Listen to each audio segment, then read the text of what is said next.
दोस्तों, आपको याद है कि पिछले 3 साल से जो एक ट्रेंडिंग बीमारी के नाम पर षड्यंत्र रचा गया, तो उसमें एक तरफ हर एक जनता भेड़ बकरी की तरह उस जाल में फंसती जा रही थी। वहीं आप में से अधिकतर जागरूक साथी इस सभी षड्यंत्र से उभरे और अपने आप को उस बूटी से भी बचाया और सरकार की बहुत सारी गलत नीतियों से भी अपने आप को सुरक्षित रखा।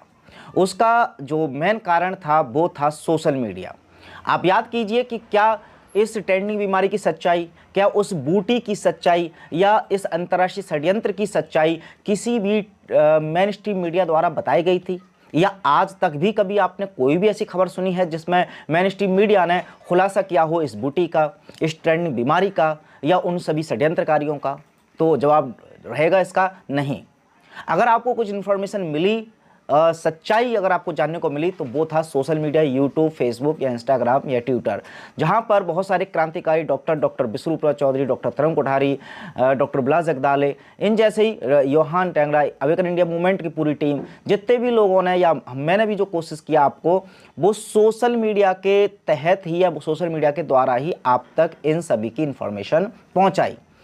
लेकिन अब दुर्भाग्यवश एक खबर मुझे आपको बतानी पड़ रही है कि अब आप सभी लोगों के पास ये प्लेटफॉर्म भी या ये जो जरिया है सच्चाई जानने का, वो भी लगभग अब ख़त्म हो जाएगा। जी हाँ, अभी हाल ही में भारत में ब्रॉडकास्ट बिल आ रहा है, पूरी तरह से लोकसभा में ये तैयार हो चुका है।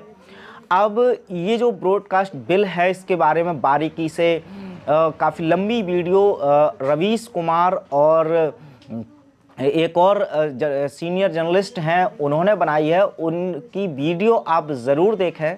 उस वीडियो का लिंक इस वीडियो के डिस्क्रिप्शन में दे दूंगा।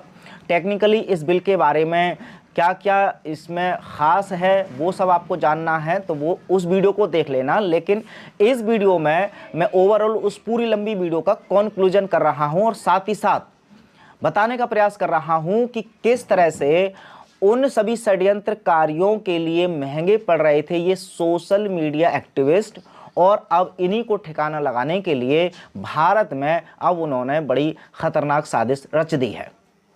अब इस ब्रॉडकास्ट बिल के अंतर्गत अगर कंक्लूजन या सरल भाषा में बात करी जाए, तो अभी तक जो टीवी मीडिया या मेन स्ट्रीम मीडिया के लिए एक लाइसेंस की ज़रूरत होती थी, उन पर कंट्रोल सरकार का रहता था। और यही कारण है कि बहुत सारे जो मेन स्ट्रीम मीडिया है, कुछ लालच की वजह से सच्चाई नहीं दिखाना चाहते, कुछ दबाव के कारण और कुछ डर से। और सरकार का ये जो डर है वो सच्चाई को छुपाने के लिए मजबूर करता था मेन स्ट्रीम मीडिया को। और कुछ लोग हालांकि जानबूझ करके अपने लालच में या कुछ पैसों की खातिर भी झूठ बोलते हैं। लेकिन अब सोशल मीडिया पर किसी का डर नहीं रहता था, ऐसा कोई दबाव नहीं रहता था, इसीलिए बहुत सारे ऐसे जर्नलिस्ट हुए जो सोशल मीडिया पर आकर के खबरों को सत्यता के साथ पेश कर रहे थे।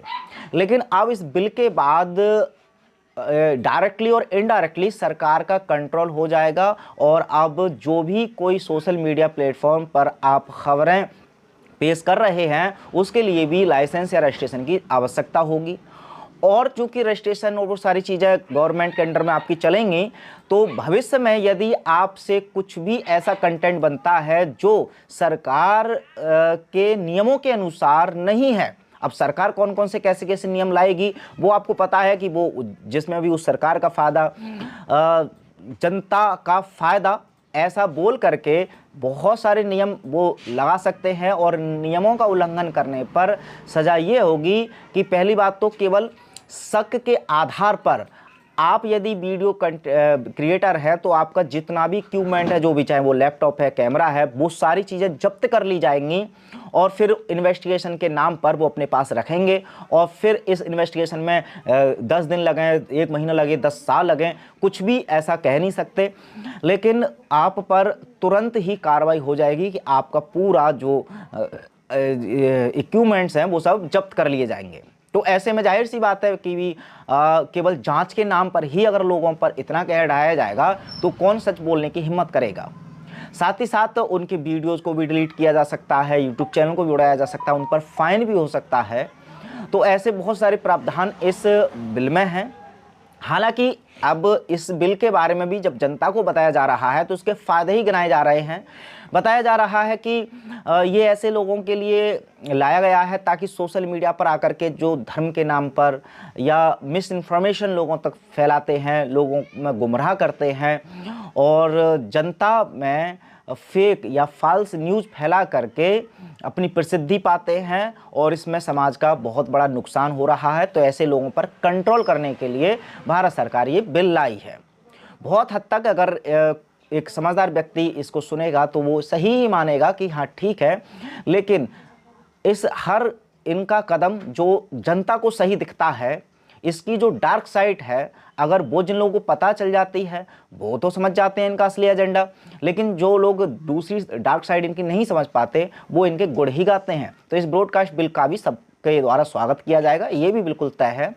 लेकिन ये सभी जागरूक साथियों के लिए जो क्रांतिकारी सोशल मीडिया पर लोगों तक अपनी बात पहुंचा रहे हैं, उन सब के लिए एक चेतावनी के तौर पर देखा जा रहा है कि अब उनकी जबान को बंद करने का काम शायद सरकार करने का प्रयास कर रही है। इस बिल के बारे में पहले वो वीडियो देखें जो रवीश कुमार के साथ मेघनाथ जी ने बनाई है, उसके बाद आप खुद भी निर्णय लें। और उसके अलावा आप अगर पहले से इस बिल के बारे में जानते हैं तो कमेंट बॉक्स में बताएं, या इस वीडियो को सुनने के बाद आपको समझ में आ गया अगर कि ब्रॉडकास्ट बिल से क्या होने वाला है, तो क्या फ़ायदे हैं क्या नुकसान है, अगर समझ में आ गया हो तो कमेंट बॉक्स में अपनी राय रख सकते हैं। मिलते हैं किसी और जानकारी के साथ अगली वीडियो में, तब तक अपना ख्याल रखें। जय हिंद।